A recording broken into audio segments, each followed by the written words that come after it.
Donc, petite introduction de c'est quoi la fonction valeur absolue. Donc, premièrement, il faut comprendre c'est quoi une valeur absolue avant de faire toutes les fonctions. Donc, premièrement, une valeur absolue, c'est une petite machine qui ressemble à ça. Je vais la mettre verte, juste parce que ça va être plus facile à comprendre, où ce que peu importe la valeur à l'intérieur, ce qui ressort, ça va être positif. Okay?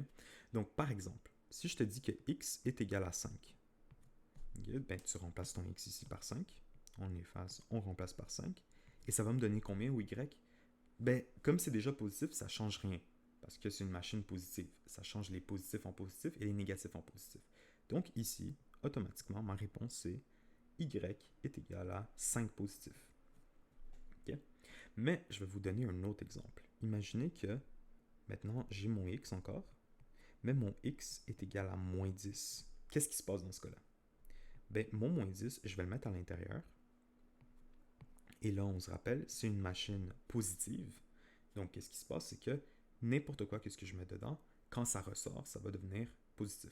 Donc, mon y dans ce cas-là va être 10. Okay? Donc, assez simple, n'importe quoi que ce que tu mets dans la valeur absolue, ça va devenir positif. Dernier exemple avant que je commence à vous montrer la logique, c'est, disons qu'on a x moins 5. Okay.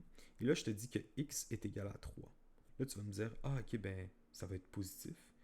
Non, pas nécessairement, ça va pas être positif. Parce que si ici, je le remplace par 3, je fais 3 moins 5, ça va me donner moins 2. Donc, mon y va être moins 2. Par contre, rappelle-toi, il y a la valeur absolue. La valeur absolue va transformer mon moins 2 en 2. Et c'est tout. Okay? Maintenant, on va regarder la logique derrière tout ça. Okay, rappelez-vous que si je trace un graphique rapidement comme ça, disons comme ça ici, et je trace ça ici, et je fais une valeur absolue comme ça rapidement.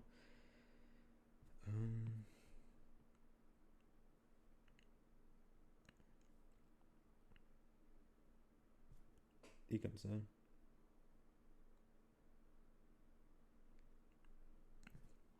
Okay. Et là, je te dis que y est égal à x. Comme ça, valeur absolue. On se rappelle, ça ici, c'est des valeurs absolues. C'est des machines qui transforment tout en positif.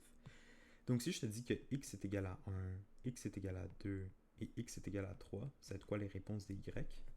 Ben, on va voir que à 1, c'est 1, parfait. À 2, c'est 2. À 3, c'est 3, parfait. Donc, on a ces points-là ici, sur la ligne droite. Et ensuite, si je te dis la même chose, mais en négatif, donc x est égal à moins 2, x est égal à moins 3, ben ça va être exactement le même y, parce que c'est une valeur absolue. Regarde, si je mets ça ici, ben ça va ressortir 3 positifs. Et est-ce que c'est le cas ici? Oui. Regarde, 1 positif, 2 positifs et 3 positifs quand ça vient au y. Donc ici, on va faire moins 3, moins 2, moins 1. 1, 2, 3. Et là, ici, on peut faire 1, 2 et 3.